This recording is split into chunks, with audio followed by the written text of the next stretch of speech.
On était déjà à l'école départementale des garçons à Mélène là. On était camarades, même amis, on se fréquentait. Moi j'allais chez Sidi, je connaissais son père, sa mère, ses frères, tout ça. Et lui il connaissait chez moi pareil. On a connu les premiers rires ensemble.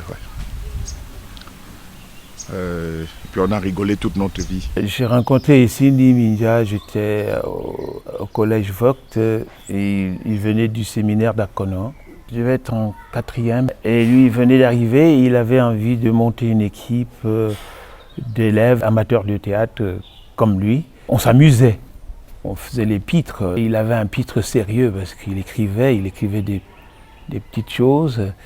Et comme on s'intéressait aux mêmes choses, à la lecture, il a renforcé ma façon de lire aussi, beaucoup, puisque c'est un gros lecteur. On était aussi sérieux à l'école. Pour ça, vraiment, lui comme moi, vraiment, on était sérieux à l'école. On avait envie de faire des études. En même temps qu'on faisait du théâtre, donc on s'initiait à tout. On a lu tous les grands classiques de formation de théâtre, que ce soit des classiques français ou d'ailleurs, ou anglais, ou russes, ou polonais. Donc tout ça, on était assez férus de tout ça, toutes les méthodes. On a approché toutes les méthodes de théâtre et tout avec lui. Et puis on s'est mis à concevoir nous-mêmes des méthodes de travail au théâtre sur la base des danses et du folklore et de la musique camerounaise, tirée un petit peu partout comme ça. Donc on a commencé à travailler comme ça sur cette base-là. On montait des choses.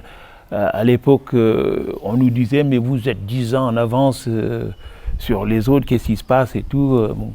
Donc c'était ça le moteur. Au collège, on était d'abord en duo, après on était en trio avec quelqu'un d'autre qui est avocat aujourd'hui, Maître Ngongo. On a écrit pas mal de choses, beaucoup de spectacles qu'on a présentés, que ce soit au Centre culturel français ou même à l'Institut Goethe. Enfin, donc on a fait pas mal de choses comme ça. Puis on allait dans les quartiers, on animait des mariages avec des sketchs et tout. Moi je me souviens de notre première paye.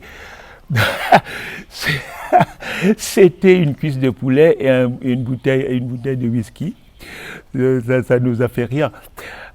Mais à l'époque, bon, disons qu'aussi très vite, on a voulu montrer aux gens que ce qu'on faisait c'était sérieux, quoi. Et vraiment, j'étais à côté de Cindy comme son petit frère. Sérieusement, vraiment. Je dis vraiment, c'était mon frère aîné. Moi, j'ai une famille énorme. Hein.